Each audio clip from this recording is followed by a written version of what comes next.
नमस्ते।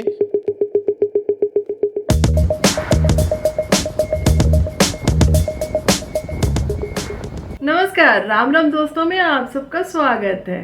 दोस्तों, हमने अपने पिछले वीडियो में मालदीव के बारे में जानकारी दी थी और यह वीडियो भी उसी की कंटिन्यूटी में है। तो दोस्तों, वो कहते हैं ना, दुख भरे दिन बीते रे भैया, अब सुख आयो रे।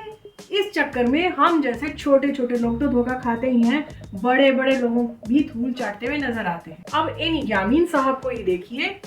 अब आप पूछेंगे ये यामीन साहब कौन है, तो हम बताते हैं ये यामीन साहब मालदीव के पूर्व राष्ट्रपति थे जो अब तक जेल की सजा भुगत रहे थे और प्रोग्रेसिव पार्टी ऑफ मालदीव के कर्ता धर्ता थे। इसी पार्टी से वर्तमान राष्ट्रपति मोहम्मद मोइज़ू साहब जीतकर राष्ट्रपति बने हैं। एक जमाने में वर्तमान राष्ट्रपति मोहम्मद मोइज़ू साहब की इनके सामने कुछ नहीं चला करती थी। मोइज़ू साहब यामीन साहब की चरण वंदना किया करते थे, लेकिन समय का चक्र ऐसा घुमा कि यामीन साहब तो पहुंच गए जेल में और इधर जब चुनाव हुए तो चुनाव में जीत गए मोहम्मद मोइज़ू साहब और वो पहुंच गए राष्ट्रपति बनने की प्रक्रिया में। लेकिन राष्ट्रपति पद की शपथ ग्रहण करने से पहले मोहम्मद मोइज़ू साहब ने यामीन साहब को जेल से छुड़वा दिया, यह कहकर कि वे बाकी की सजा अपनी घर में ही बैठकर काटेंगे। लेकिन अब्दुल्ला यामीन साहब जेल क्या गए, मोहम्मद मोइज़ू साहब को लीडरशिप मिल गई। इसके बावजूद भी असल में लीडरशिप की कमान तो थी यामीन साहब के हाथ में, लेकिन वो जेल में चक्की पीसिंग कर रहे थे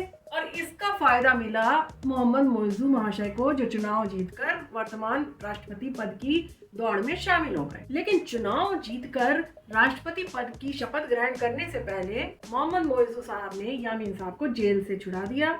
तब यह कहा गया कि वे बाकी की सजा अपने घर बैठकर ही पूरी करेंगे। तो भैया, दुख भरे दिन बीते रे भैया की तर्ज पर यामीन साहब बहुत खुश हुए। वे बेचारे तो यह सोचकर खुश थे कि अब सुख आयो रे। लेकिन कदमों में बैठने वाले मोहम्मद मोइज़ू साहब ने उनसे ऐसी नजरें फेरी कि उनका फोन तक उठाना बंद कर दिया। कोई कम्युनिकेशन नहीं है उनके बीच में। अब तो दोस्तों, मोहम्मद मोइज़ू साहब ने यामीन साहब को दूध में पड़ी मक्खी की तरह बाहर निकालकर फेंक दिया। हकीकत तो यही है कि ये अमानत में खयानत करने वाले मोइज़ू महाशय न कभी लीडर थे, न हैं और न रहेंगे, क्योंकि यामीन साहब को सपोर्ट करने वाले कट्टरपंथियों ने इनको चुनाव में सपोर्ट किया था और वोट देकर इनको जिता दिया और उसके बाद इन्होंने यामीन साहब से नजरें घुमा ली। तो भैया, क्या जमाना आ गया है। इसको कहते हैं कलयुग, जिसमें जब समय का पहिया गोल गोल घूमता है तो उसमें बड़े बड़े लोग धूल चाटते हुए नजर आते हैं। अब यामीन साहब जो सर्वे सर्वा थे पार्टी के, उन्होंने भरे दिल से यह निर्णय लिया है कि भैया मैं तो ये पार्टी छोड़ दूंगा, लेकिन नई पार्टी जरूर बनाऊंगा। हमारी समझ में तो उनको ये काम मजबूरी में करना पड़ रहा है, लेकिन इसी के साथ एक सवाल भी उठ रहा है कि जब सांप मर गया तो लाठी क्यों पीटी जा रही है भाई। तो दोस्तों, गौर फरमाइएगा, यही समय है एक ट्विस्ट का। एक नया ट्विस्ट आ गया। दरअसल मालदीव में राष्ट्रपति चुनाव तो हो गए, जिसमें मोइज़ू महाशय जीतकर राष्ट्रपति बन गए, लेकिन अब होने वाले संसदीय चुनाव। संसद में राष्ट्रपति का बहुमत होना बहुत जरूरी है और इधर यामीन साहब अगर अपनी नई पार्टी बनाते हैं तो उनको बहुमत मिलने में थोड़ा सा शंका है और इस तरह से मोहम्मद मोइज़ू बन जाएंगे 5 सालों तक लंगड़े राष्ट्रपति। मोइज़ू महाशय अगर आगे बढ़ेंगे तो यामीन साहब पीछे खींचेंगे, बिल्कुल बाल्टी में जैसे भरे हुए मेंढक एक चढ़ने का कोशिश करता है तो दूसरा उसकी टांग पकड़ के नीचे खींच लेता है। और क्या पता, भारत के प्रति जो मित्रवत व्यवहार सोली साहब और नाशीद साहब ने अपनाया हुआ है, उनका बहुमत आ गया तो मोइज़ू साहब संसद में कुछ नहीं कर पाएंगे। और सबसे बढ़िया बात यह होगी कि चीन की स्वार्थ सिद्धि के मार्ग में अड़ंगा आ जाएगा। तो मोइज़ू महाशय जिस जीत पर बड़ा इतरा रहे हैं और इंडिया आउट कह रहे हैं, वे 4 दिन की चांदनी फिर अंधेरी रात में गुम हो जाएंगे।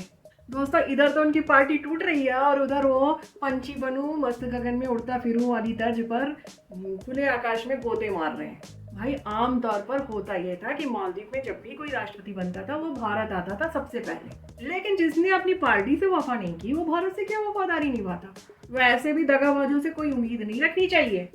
तो मोइज़ू महाशय सबसे पहले गए तुर्की।